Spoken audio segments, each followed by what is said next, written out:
to Horses, Hope, and Hustle, the podcast where faith leads, grit drives, and the Western way of life runs deep. I'm your host, Crystal Show, wife, horsewoman, entrepreneur, and believer that God doesn't waste the hard stuff. Around here, we talk real stories, big dreams, and the kind of hustle that's rooted in hope. So pull your hat down, pour that coffee, and let's ride.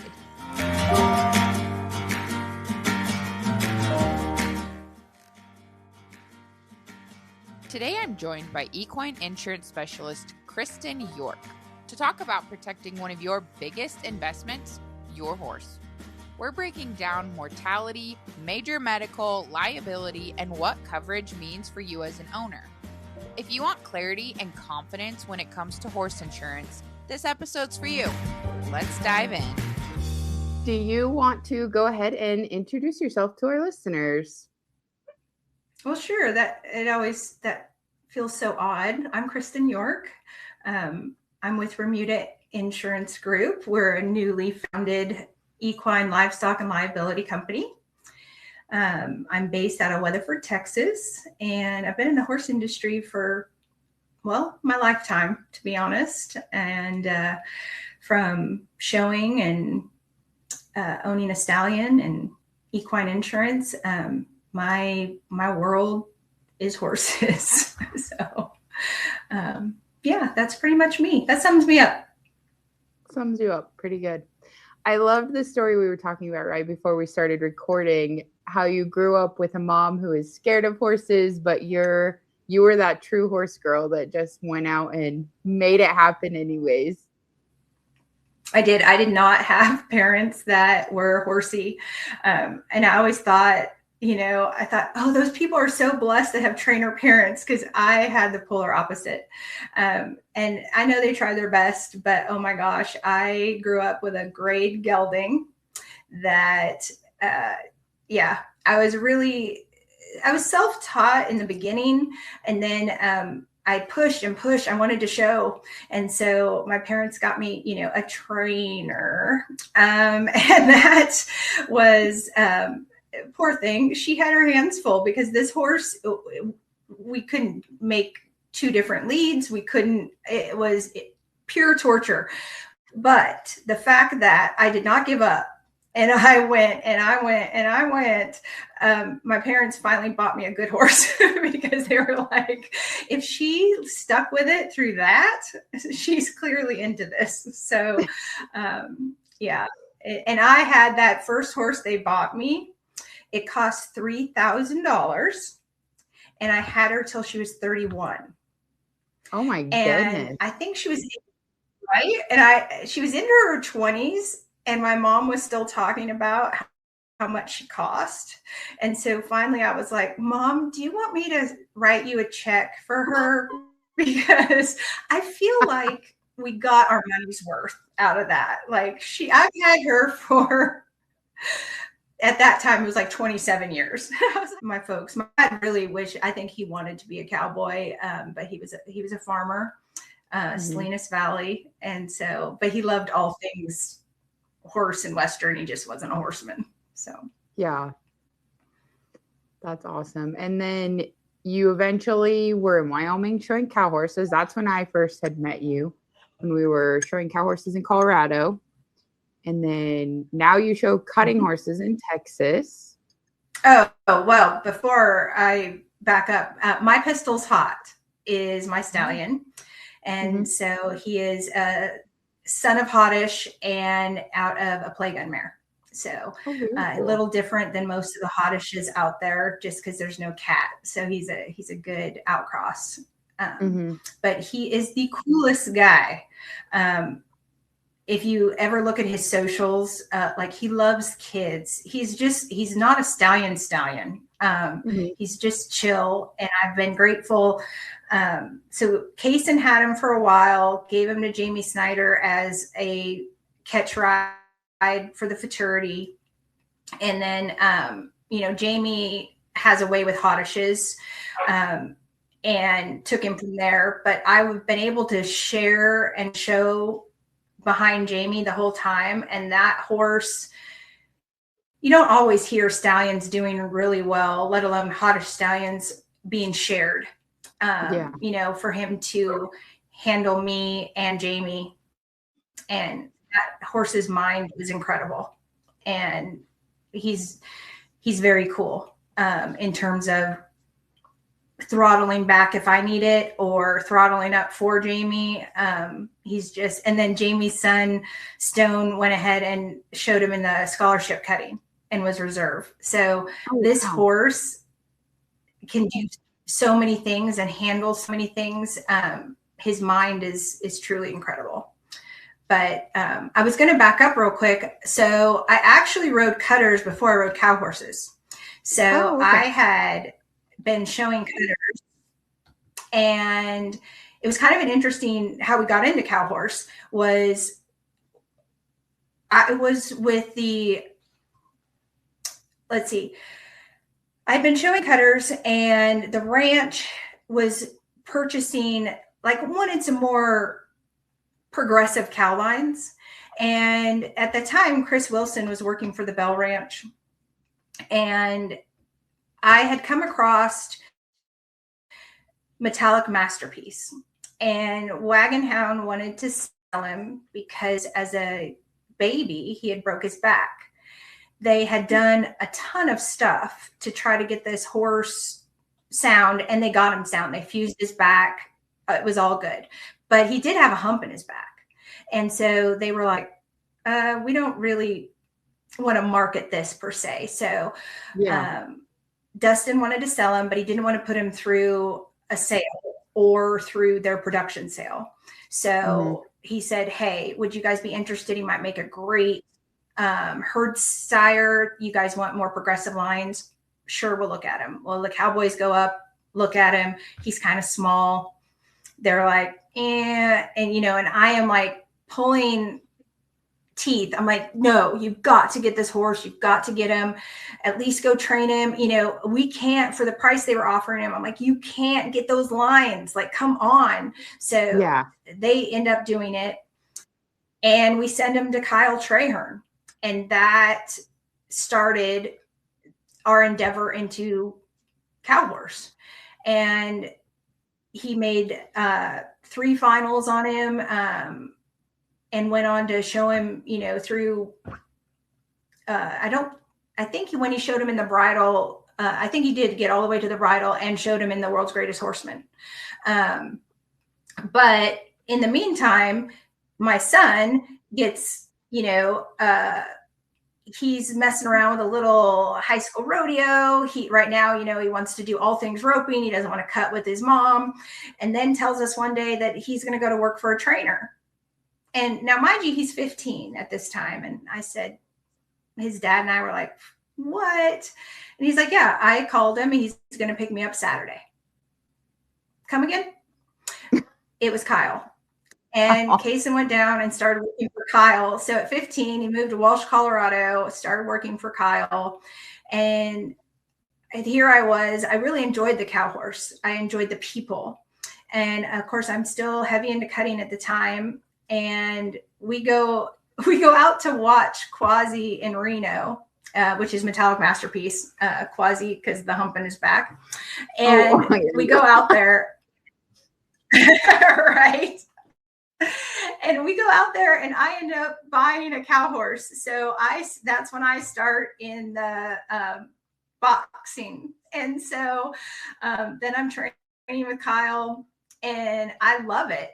And I start watching the Futurity Colt. So pretty soon I'm like, yeah, I think I want to figure out this fence thing, and I want to show at the snaffle bit. And that's what Kaysen was doing. So as any good mom, you would be like, well, the way to hang out with your child is to do what your child's doing. So at the time, I think I was just around 40 and was like, sure, let's change disciplines. That's fine. So I did, but I was welcomed with open arms. It was pretty great. And of course, in that time, horses that we came across, Pepto Style and Time being one of them. Kyle had that horse, and we had partnered with Neil Hansen on him. Yeah, we had some great horses and a lot of good times. But at the end, Kaysen comes to me and says he's graduating high school, and he says, I'm going to go train cutters now. And I said, once again, what? He said, yeah, I got a job with Austin Shepherd, and I'm leaving as soon as I graduate. Okay, so back to the cutters we go. So, yeah. That's awesome. So here I am. Yeah, back at it. But yeah, and Kaysen is an extremely talented trainer. He's back in Wyoming now, but he's a freak of nature, that one. Yeah. You're very well diversified across the board now with all of your show experience. I tell you what, I tell people all the time, if they're struggling in cutting, go ride a cow horse for a while. You'll come back a better horseman. It was riding cow horses, especially the fence work for me. There's nothing like it. And if you want to be a better horseman all around, go do that. Those 3 disciplines. And also, if you're riding a snaffle bit horse, that especially, but you learn so much. And to be honest, the snaffle bit, I feel like a lot of people can handle that. Obviously the bridle, you go ride yourself a hackamore, my friends, and then tell me about it. Yeah. And I was blessed, and I haven't done it again. I was blessed with the world's greatest hackamore horse. She's a cracking and sparking, unfreaking believable. And so I'm kind of afraid to do it again, because I'm like, there'll never be another her. Yeah. She in the hackamore was absolutely incredible. So, but the minute you grab those reins and you feel all of a sudden how they're moving, how they're responding to you is so different. You know, you're just sitting there going, oh, what? I am at your mercy. Mm-hmm. So when you're like, let's go 100 miles an hour down the fence with just a little piece of rawhide around your nose that at any moment you could choose to run through if you wanted to. Welcome to riding in hackamore. I call it a glorified halter. And yeah, it is humbling.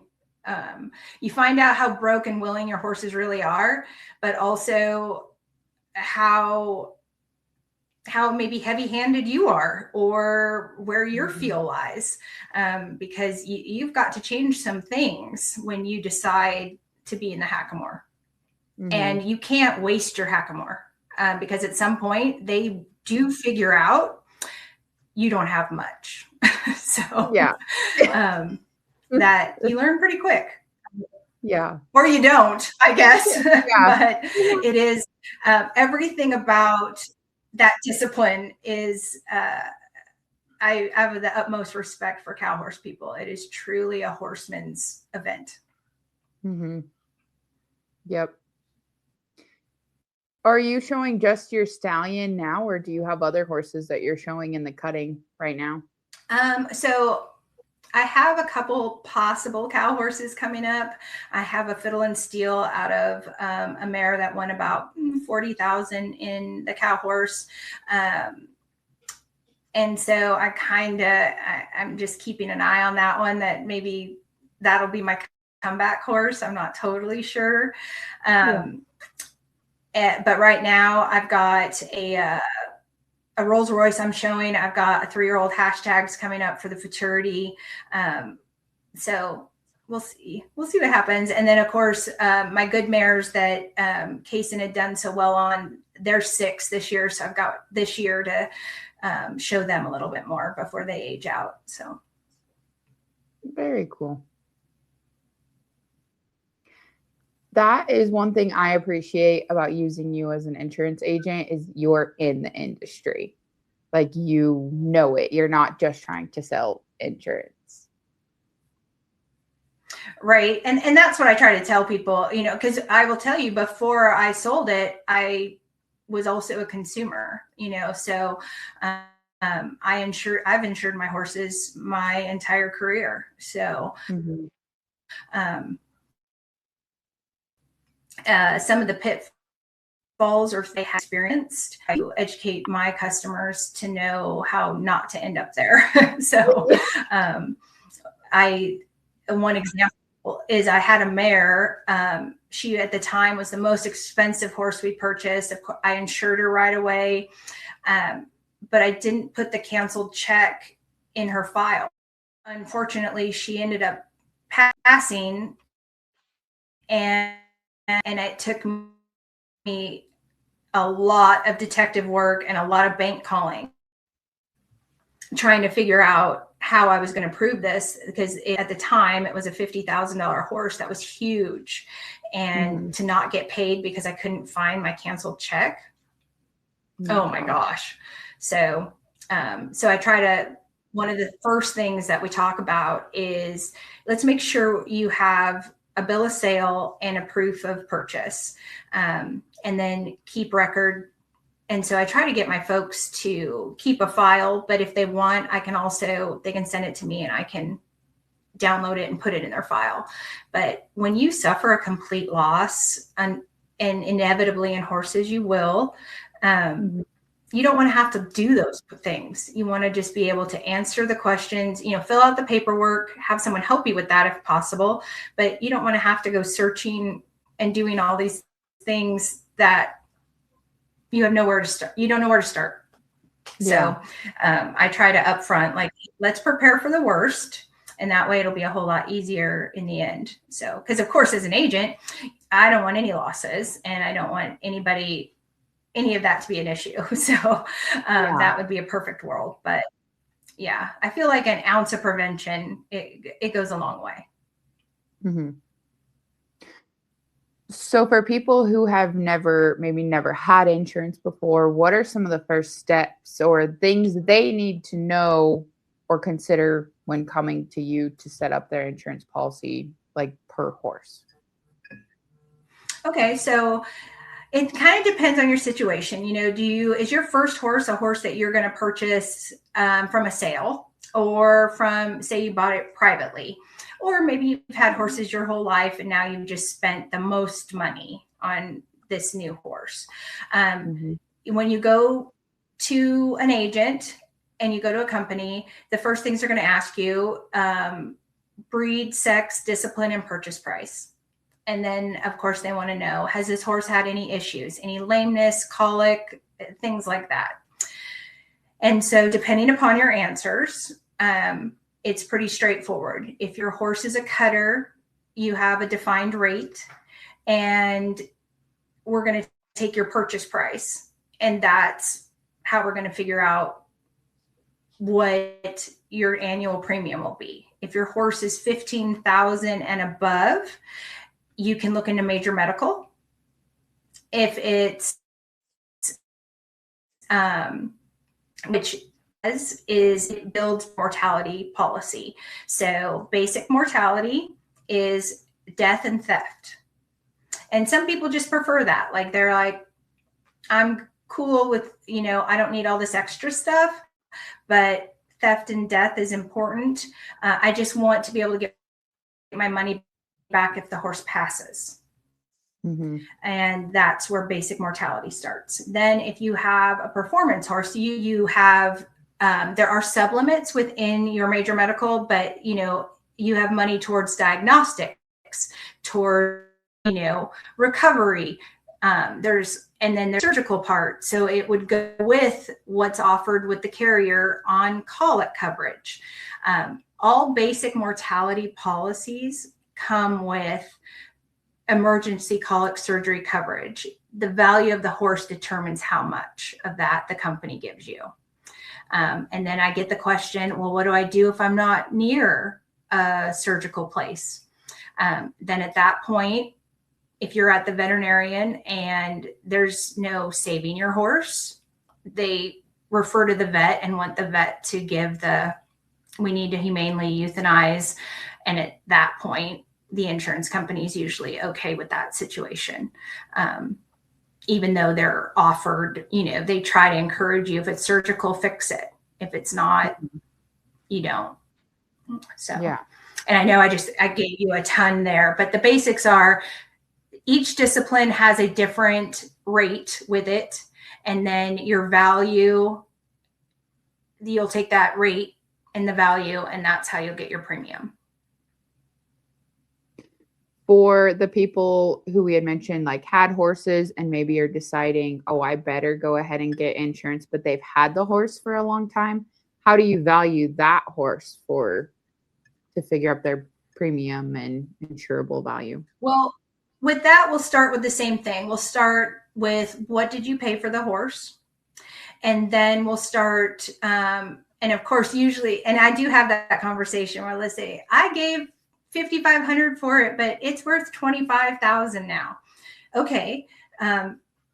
Which tell me why, tell me what happened. And it was, usually it's, it has a show record, and it could be prizes, saddles, buckles, money, titles, training. So we can take a lot of those items to increase value.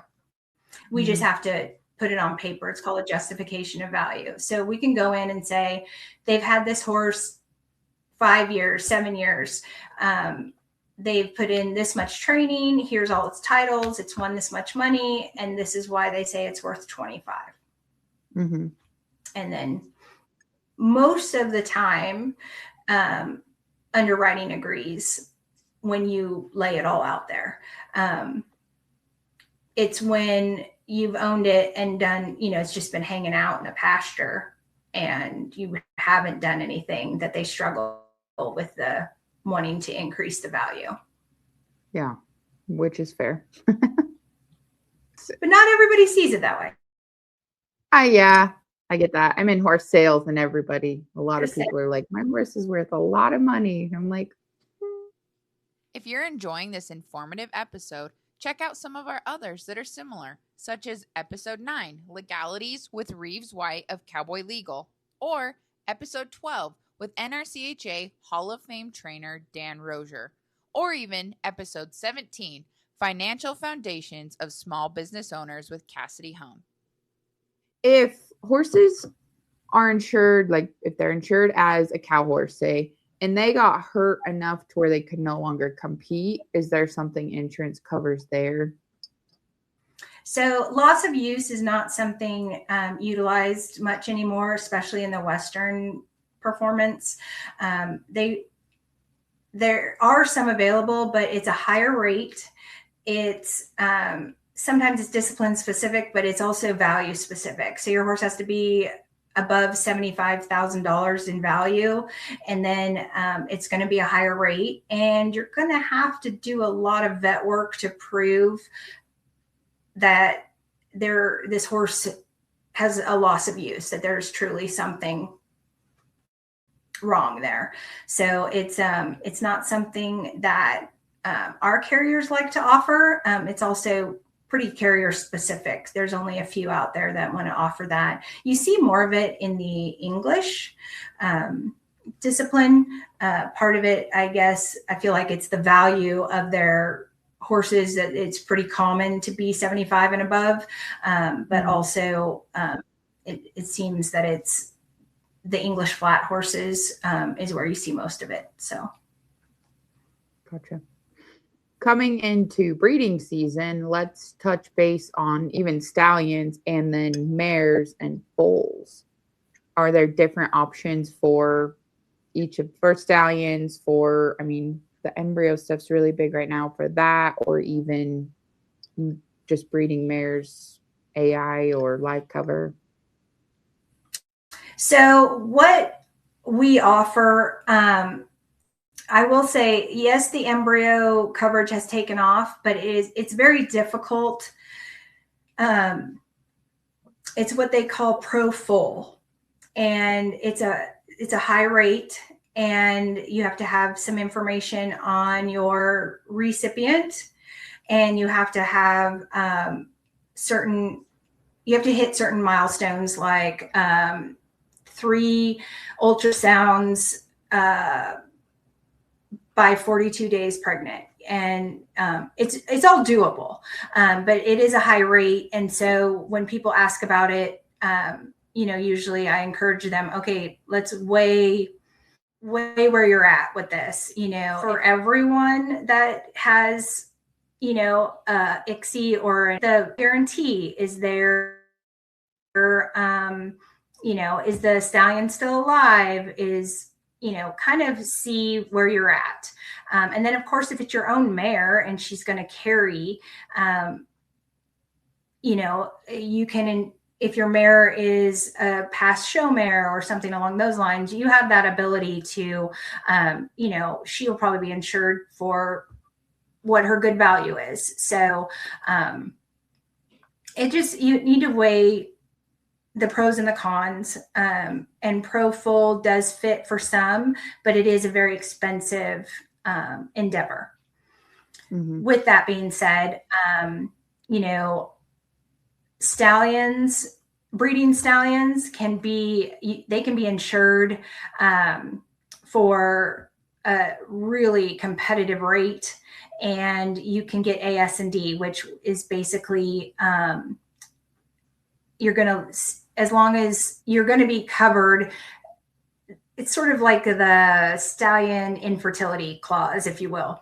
Mm-hmm. And so if they have a solid book and they're not a junior stallion, you can look into that. Brood mares, same thing. The thing that I want people to think about is a lot of times they will breed their mare, not think about insurance, and then it's getting close to foaling time and they want to insure it. Well, that's when they're the highest risk. And so insurance companies are like, some will do 90 days, some will do 60 days, and some will do 30 days within foaling. But, good rule of thumb, just insure them when you breed them. Mm-hmm. Let's have that mare covered the whole time. Don't wait till, but that's insurance. They is in front of them and then want coverage. And then that's when it gets hard to do our job. Yeah. With brood mares, is there like an umbrella? If a brood mare is insured, does any of that cover her foal, or is the foal its own policy? So basically, if you are insuring your brood mare, you're insuring the mare. And it doesn't necessarily cover the foal. The foal can be covered 24 hours after it's born. Its value would be 3 times the stud fee. So, but your mare is just the mare. However, like if it's a show mare, she's won quite a bit. So, she has a high value. That sort of thing. I feel like most of the time, if you have a live foal guarantee, it's not as necessary to worry about insuring the fetus, if you will. Cover your mare and then cover the foal at 24 hours. Now, of course, when you go to do the foal at 24 hours, it does require a vet certificate and an IgG. So I recommend that most people, have their vet on standby if they were foaling at home. Otherwise, most places that they foal out do all of that standard. So they know exactly what needs to be recorded for the insurance, and they're accustomed to that. So, yeah. So is that foal insurance something that you can get lined up prior to, though, and then you just let the insurance company know, hey, this foal was born? So that's where Pro Full, that's what Pro Full does. So like if you had insured the embryo, which they say the embryo, but it's truly the fetus, and it's under Pro Full now instead of embryo insurance. But what that does is, so what's in utero is covered, and you had to, show ultrasounds and all the things. Once it's born, then you reach out, tell the company it's born, and they switch that to a full insurance. And then when you bound your initial policy, you chose whether you wanted that to be 30 or 45 or 90 days coverage once born. And so that's an auto shift there. Now your regular brood mare and you want to just cover the foal, you have you can have your paperwork ready in terms of knowing what your value is going to be, because that's a given. It's 3 times the stud fee, but you can't turn anything in until you have that vet certificate at 24 hours. So you have to record the IgG. It needs to be over a certain level, and then the signed vet certificate. So basically 24 hours plus 1 hour, you can insure the full once you have all that information. Very cool. Let's talk about like the rewards and struggles of being an insurance agent. That's something I always ask my guests. What are some of the struggles in being an agent? I think, well, one particular thing stands out to me.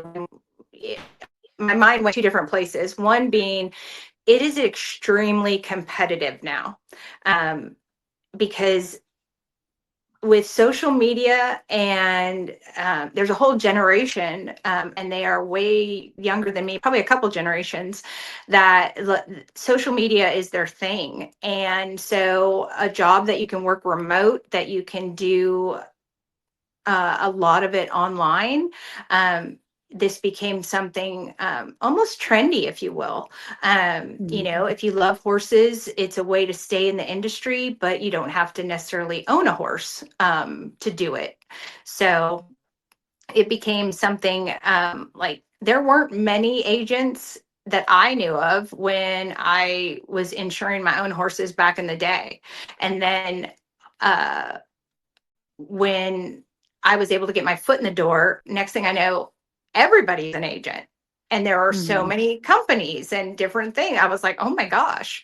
So the competitiveness of the industry, there's a lot of agents and only a few carriers. So it is very, it could be cutthroat at times.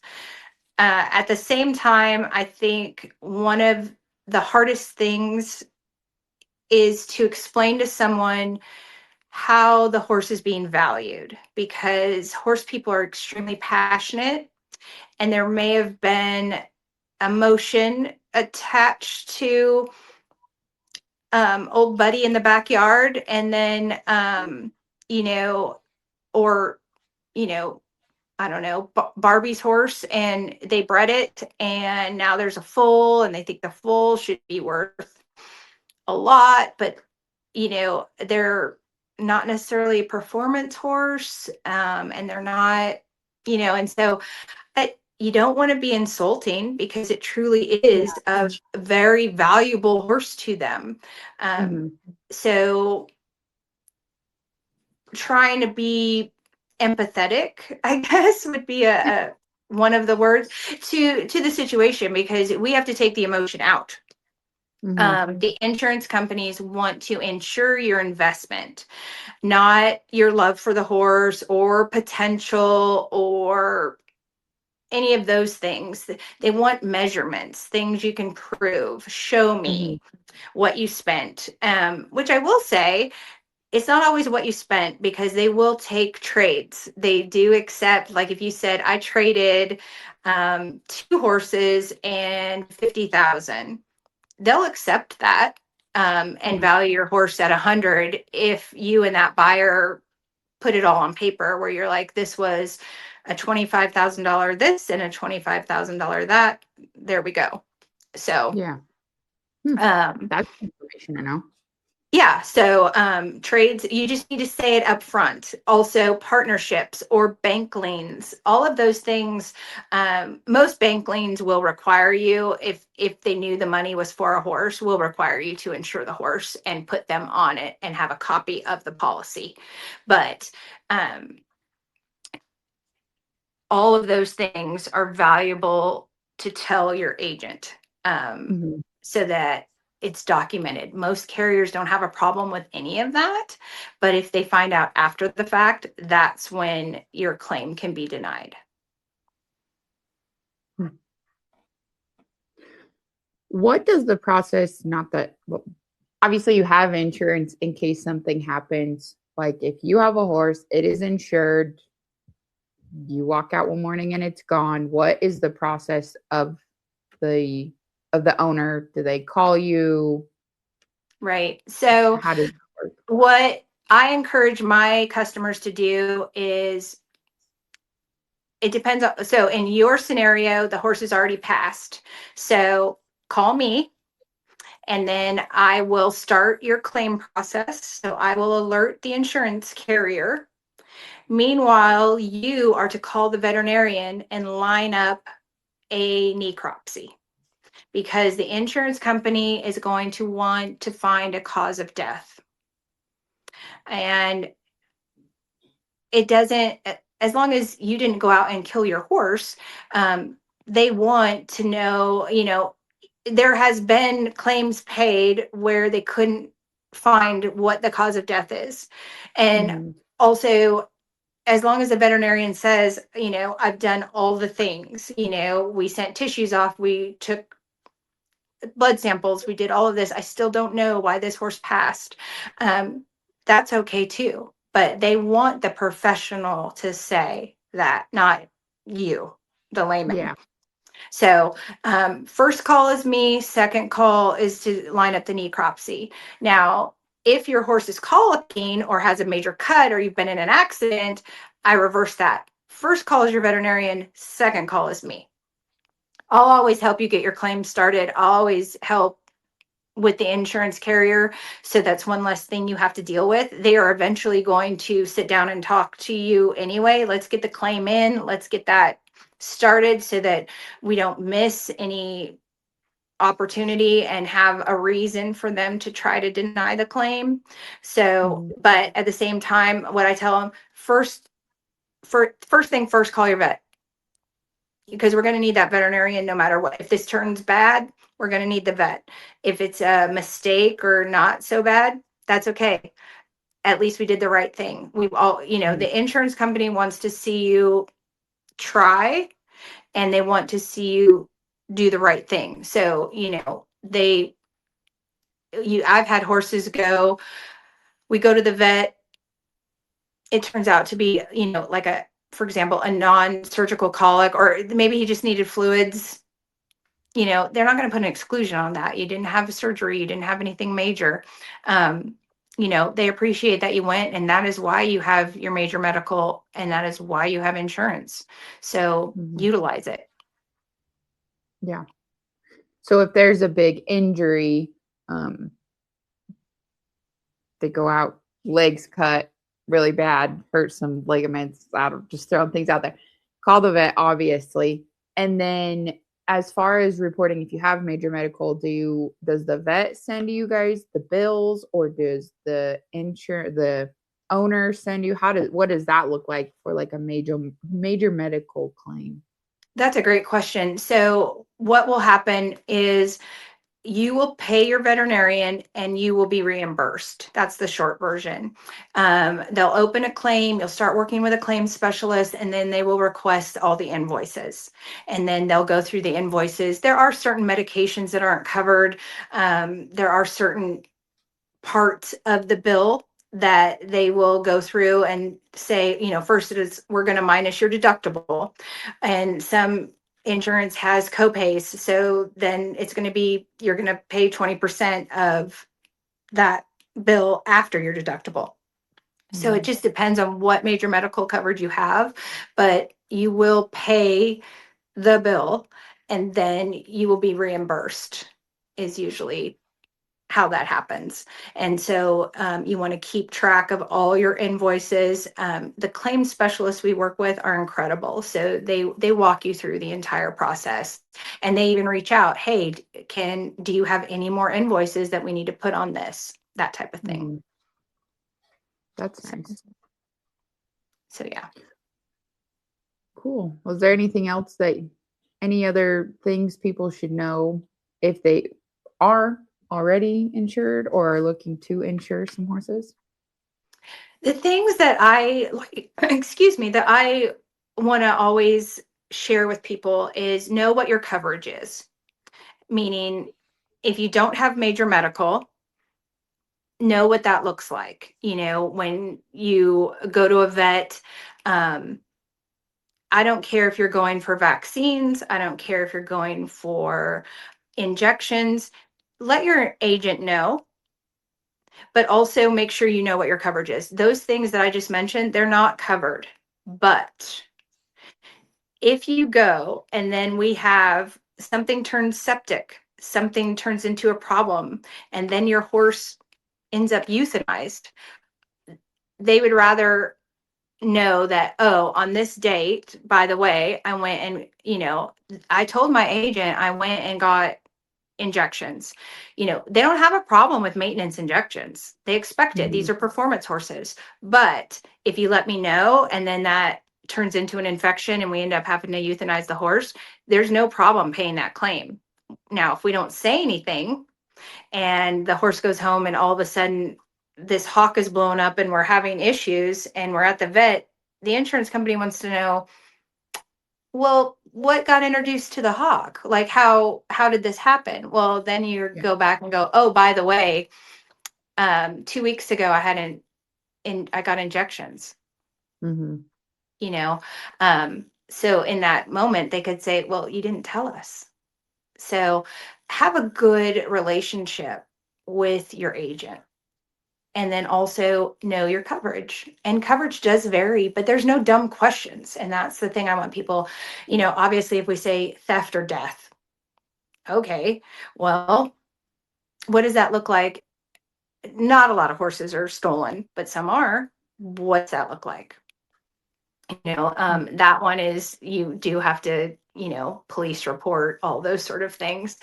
It's not something we deal with very often, but you get into your major medicals, let's find out what your coverages are, because there are sublimits. It works a lot like human medicine. So an example is you usually have 2,500 towards diagnostics.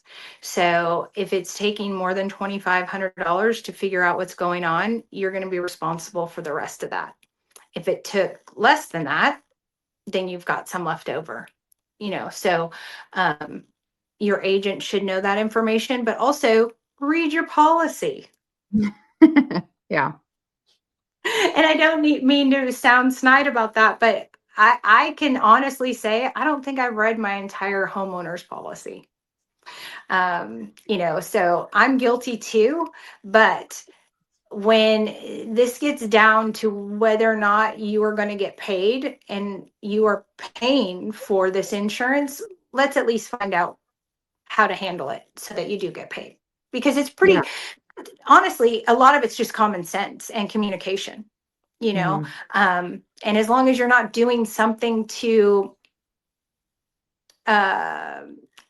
be fraudulent, there's not going to be an issue. Yeah. So, yeah. I think it's very important to know your policy, because I don't know if other people are the same, but like us, my stallion is the highest valued horse we have. We have everything on him. And then some of our younger ones, like we made that decision, like, okay, we don't have as much money into these guys. These are, I love that you're able to pick like a policy for each horse, not just a blanket policy. Right. You can pick and choose your coverages. How much do you want on this? And I tell people too, I have a lot of people that'll say things like, hey, I haven't, knock on wood, I haven't had a vet bill or any issues, so I don't think that's important. And then I have people come that be like, I just lost my shirt on that. I want to insure everything. So a lot of it. And then when say you've got a pasture full of yearlings and it's a safe pasture. Well, horses are horses. They're going to hurt themselves. But if you know that losing that yearling isn't going to financially destroy you, then, okay, I'll just do mortality on them. I don't need major medical. I'm not hauling them anywhere. Yeah, they might get hurt out there, but, I can withstand that loss. Yeah. So those are the things to consider. How does it financially impact you? So, and I like to encourage people to, even if or financially it's not going to impact them greatly, at least with the horse insured gives them a starting point to replace that animal. Yeah. where you wouldn't have had that before. And that's the part that I want people to remember sometimes. They're like, oh, I could never replace this horse. Its value is so great and I don't want to pay that much. I say, well, if you lost that horse, what do you have to go buy another one? And that's usually the light bulb moment. Oh, at least I would have something rather than nothing if this horse passed. Yeah. Because think about it, before insurance, what'd you do? You just took a risk. You bought the horse. If it died, it died. Yeah. Or if I had vet bills, I'd be paying on those or selling something else to take care of that. So this gives us the opportunity to protect the investment that we're making in horses, whether that in the vet bills or in just the horse, because at least if something were to happen, you have help. We went through that recently. We had decided to insure, our riding horses and put a lot of our focus on that. And I'm like, oh, my broodmares, like, they're fine. Yeah, we went through like a horrible strew of luck. We lost a broodmare after we paid a small fortune in vet bills, thought she was well, and then like a week later, just gone. And we're like, what in the world? And then 2 weeks after that, we lost a foal, and it was like, okay, it's time to renew our policy, and we're kind of rethinking because we're in the same boat. We had just sent colts to training, and we had all this, and then we lost that mare, and it was like, man, like we weren't expecting that. Obviously, it's not on anybody's radar to hopefully lose something, but being prepared and, like you said, having a place to at least be able to start looking to replace them. Right. And that's to me, that's the key to this is ensure what you value, obviously, but what you would want to replace. Not that there should be horses that you wouldn't want to replace, but my point being, if you have a lesser amount in, like I said, there's a yearling sitting there. Yeah, it's valuable, but this broodmare is going to be making babies. Our plan is to make babies over the next 5 years or however long. So yeah, you have to kind of weigh your options if you're not in the position to insure everything, which can be daunting and very expensive. So, that again, that's why you talk it through with your agent and try to find what works best for your situation. So. All right. So let's talk about sale horses, because that's obviously a big thing right now. And we do a little bit of that too. So consigners and buyers, what are some options look like on both ends as far as insuring that sale horse? Well, let's start with if you're consigning a horse to a sale and you have it insured. So equine insurance is prorated daily. So if you go and you've had that horse, say 8 months, and now you've decided to sell it, you're going to go through a sale. Once the horse is sold, officially sold, you can contact your agent and cancel it. And if your policy was paid in full, you'll receive a refund. Because what they do is call it, up until that 8 month or that day that you actually sold the animal, that is your earned premium. Everything after that is what they call unearned premium. And that's what you would get the refund on. Okay. Now, if you're at the sale and you purchase a horse, most agents, and my agency is this way, all you need to do is text your agent the lot number, the purchase price, and the sale you're at, in case they didn't know where, and they can usually take it from there. And they'll have all your paperwork ready for you to review and sign for your horse to be bound. Because once you have a signed application, our carriers cover the horse, even if you weren't able to get it in the computer right away. The signed application is the binding authority. So once you do that, and they can get all the paperwork ready, and you can also sign online. It's easy. So that's very good to know, because most sale terms are like, at the fall of the hammer, that horse is your responsibility, online or in person. Right. So yeah, immediately text your agent, get it handled. Most of the phone numbers out there are cell phones. No matter which agent you're working at, you're usually able to get a hold of them and take care of that immediately. So, Yeah. because usually on the other side of that, if they were insured prior, those people are canceling. So then there's Yeah. nothing on the horse. So, Mhm. Well, and that's just another good communication with your agent situation is text them before you get to the sale and be like, hey, we're looking at a horse, just FYI. We might be sending in an application tonight or 2 or 3. yeah, and thankfully we do have a lot of people that do that. They'll call beforehand, ask what they need to do, or hey, just a heads up.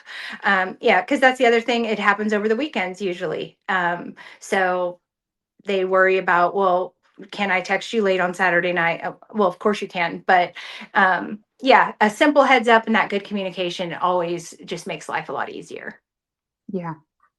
So as far as like online sales are very popular right now, and usually with those, you're getting horses transported. They're in somebody else's care until, you get them to your own trainer care, whatever.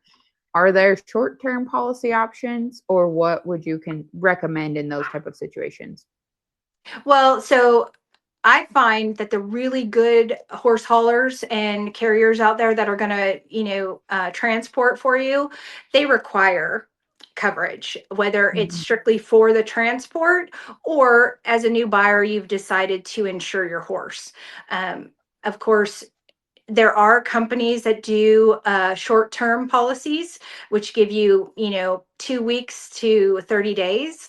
And it's a small percentage of what the horse is valued at. Also, that coverage is not as broad as, your regular coverage, but it would allow you to be covered to get that horse where you want to go. Mhm. Or as it's changing hands since you bought it online. So yes, there are those options. Again, reach out to your agent if you're not wanting to insure for the whole year, or your hauler, you've never had insurance and your hauler's asking for it.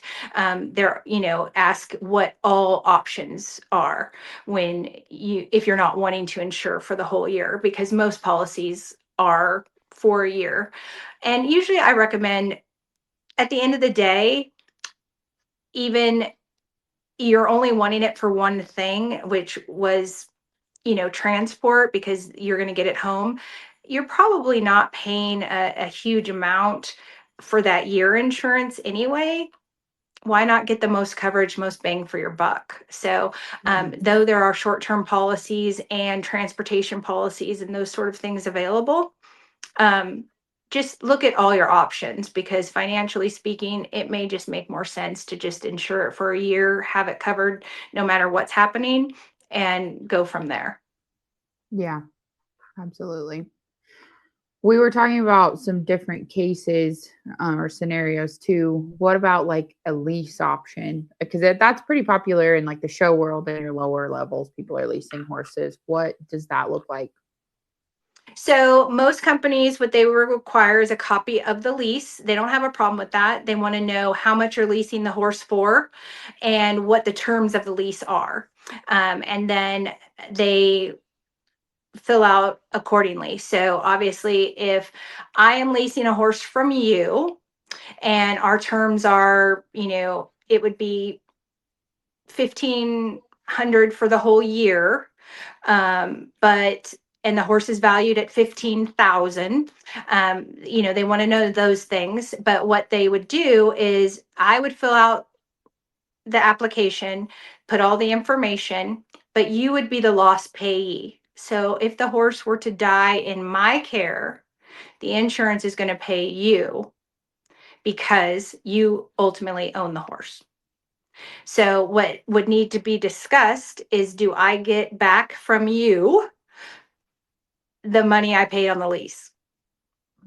Because Mm-hmm. that's not included in the policy. The policy is a mortality policy. So something to consider if you're leasing and you're taking care of all of those. Discuss what happens to the amount you've paid into the lease in case of a full loss, so that there's no question. But most of the time, those are put in place. One, you want it covered because you're letting your horse go. You're not selling it, or maybe it's a lease to buy. That's a whole different game. But you're not selling it, but you want me to go enjoy it. But it's also my responsibility.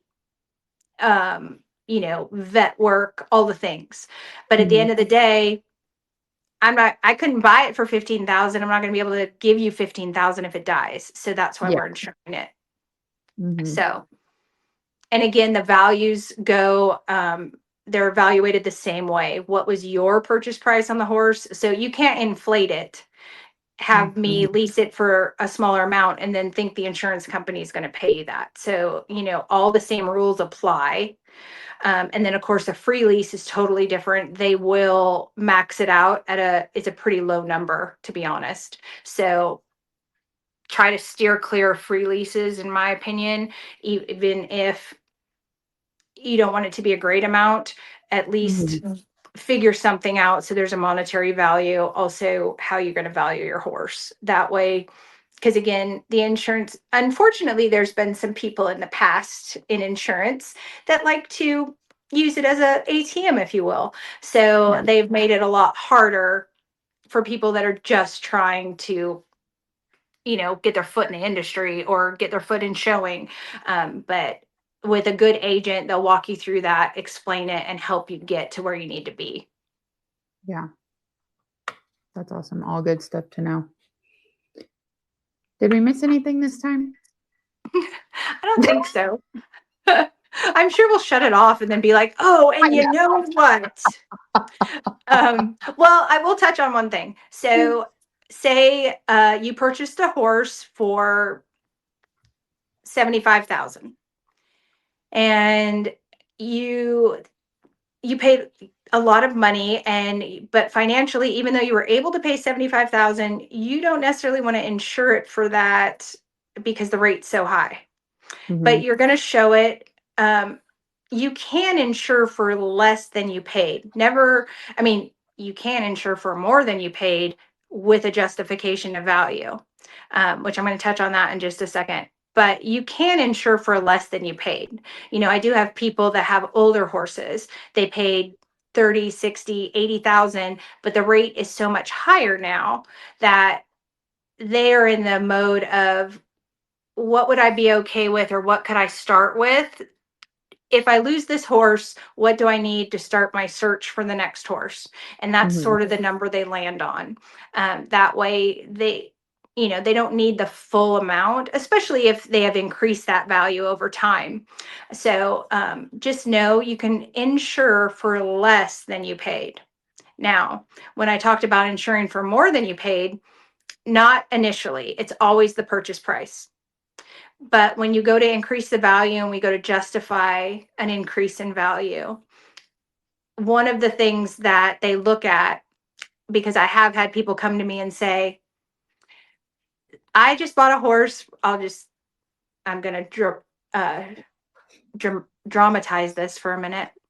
I just bought this horse. I got it for $10,000. It has $150,000 in earnings. So can I insure it for $150,000? No, you cannot. Yeah.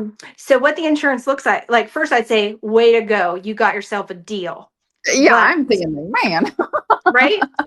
And there are people that get great deals like that for whatever reason. That person just lost a cow and they hate that horse and you bought it and great. They were rid of it.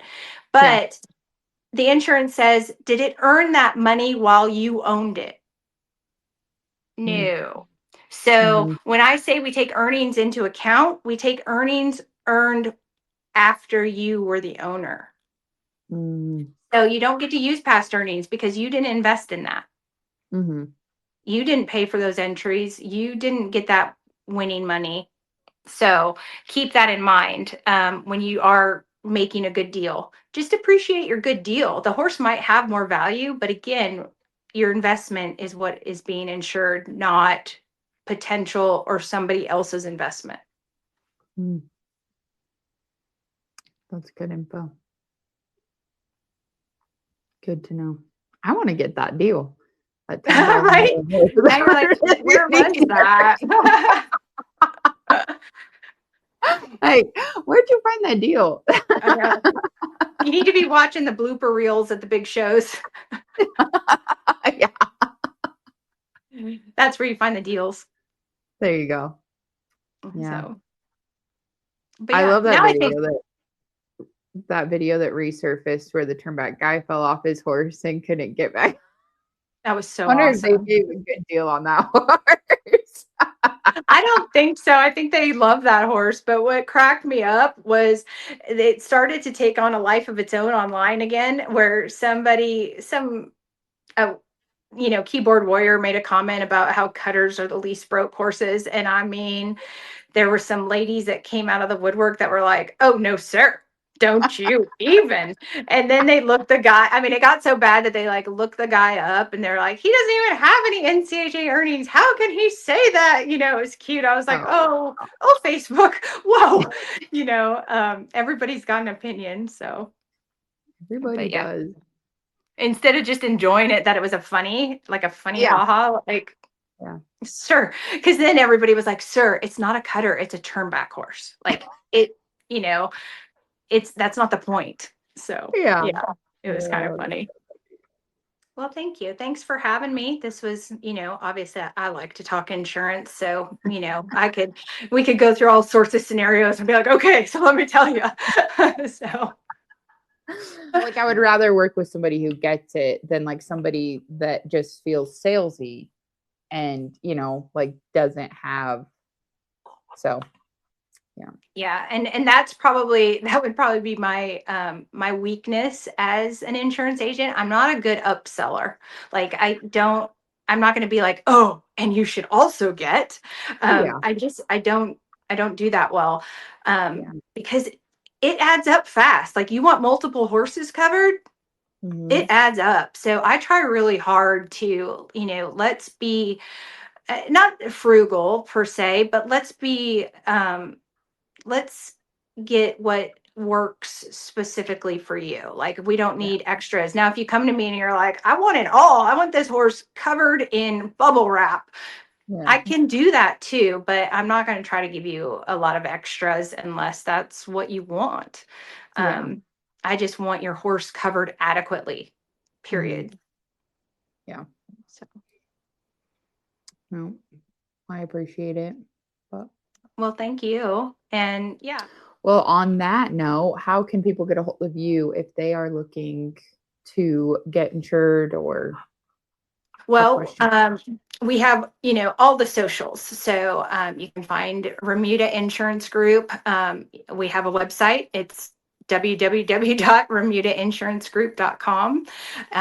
You can go there, get a free quote, and we have ways for you to reach out to agents, but you can find us on Facebook, Instagram, LinkedIn, on the World Wide Web. Hard to miss us. We're all over the place. So, you can, quotes are free. You can ask us all the questions that you want. We love to help. We love to educate. It's our passion, and we don't ever stop. So I've had people, they're so cute. Oh, I didn't want to call you over the weekend. I'm like, every day is a work day, so absolutely. There is no dumb questions, and we would love to, talk insurance with you. Awesome. Well, yeah, we'll link all of that too in the podcast. And thank you for taking the time to come educate, and we appreciate it. Well, thank you for having me. And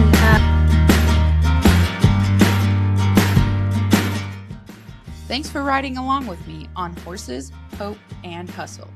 If you found even a little bit of inspiration or grit here today, share it with a friend, leave a review, or tag us on socials, and keep showing up for what truly matters.